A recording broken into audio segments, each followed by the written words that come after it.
ఆరోగ్యానికి మించిన ఆస్తి మరొకటి లేదని, ప్రజల ఆరోగ్యానికి, నగరాభివృద్ధికి తమ కూటమి ప్రభుత్వం అధిక ప్రాధాన్యత ఇస్తున్నామని రాజమహేంద్రవరం సిటీ ఎమ్మెల్యే ఆదిరెడ్డి శ్రీనివాస్ పేర్కొన్నారు. ప్రతి ఒక్కరూ ఆరోగ్య పరిరక్షణపై దృష్టి సారించాలని కోరారు. స్థానిక 50వ డివిజన్ లాలా చెరువు సెంటర్లో నగరపాలక సంస్థ సాధారణ నిధులు 48 లక్షలతో ఏర్పాటు చేసిన సూర్య నమస్కారాల పార్కును సోమవారం సాయంత్రం ఆయన ముఖ్య అతిథిగా హాజరై ప్రారంభించారు. అనంతరం ఆదిరెడ్డి మాట్లాడుతూ నగరంలో అభివృద్ధి కార్యక్రమాలు కొనసాగుతున్నాయన్నారు. ఆయా ప్రాంతాల్లో వారి అవసరాలకు తగ్గట్టుగా అభివృద్ధి పనులు చేయడం జరుగుతుందన్నారు.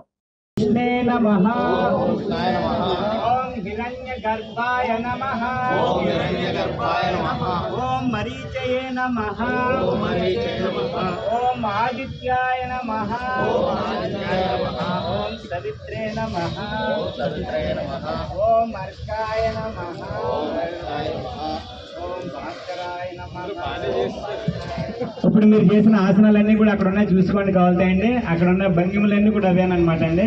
ఎవరైతే ఈ సూర్య నమస్కార ఆసన ప్రతిరోజు ఉదయం అయితే తూర్పుకి, సాయంత్రం అయితే పడమరకు తిరిగి చేస్తారో వాళ్ళకి ఆయురారోగ్య ఐశ్వర్యాలు ప్రత్యక్ష నారాయణ ఆరోగ్య ప్రదాత అయినటువంటి సూర్య భగవాన్ ద్వారా మనకు సంక్రమిస్తుందని శాస్త్రం చెప్తుందన్నమాట.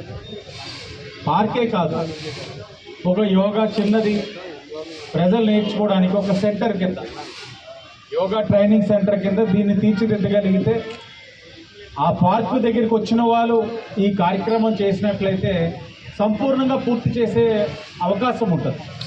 అంటే పార్కు వచ్చి చూసి ఓహో ఆసనాలు అంటే ఇదే అని ఆలోచించేదానికి చూసేదానికన్నా ఇక్కడ అదే ఆసనాలు వేసి యోగా నేర్చుకుంటే చాలా మంచిదన్నది నా తాలూకు అభిప్రాయం. గురువులు వచ్చారు, యోగా గురువులు, వారి యొక్క ఏదైతే సర్వీసెస్ను ఉపయోగించుకోండి. వాళ్ళు నేర్పిస్తామని చెప్తా ఉన్నారు. ఎందుకంటే ఈరోజు మనం చూస్తూ ఉన్నాం, ఆరోగ్యానికి మించిన ఆస్తి ఏది లేదు. ఆరోగ్యకరంగా ఉండగలిగితే అదే గొప్ప ఆస్తి. అందరూ ఆరోగ్యకరమైన సమాజం కావాలన్నది ఈ కూటమి యొక్క ప్రభుత్వం. ఎందుకంటే మానవ వనరులు ఆరోగ్యంగా ఉన్నట్లయితే సమాజ అభివృద్ధికి ఉపయోగపడతాయి, తోడ్పడతాయి. కాబట్టి ఆరోగ్యకరమైన సమాజం ఉండాలంటే ప్రతి వ్యక్తి ఆరోగ్యకరంగా ఉండాలి.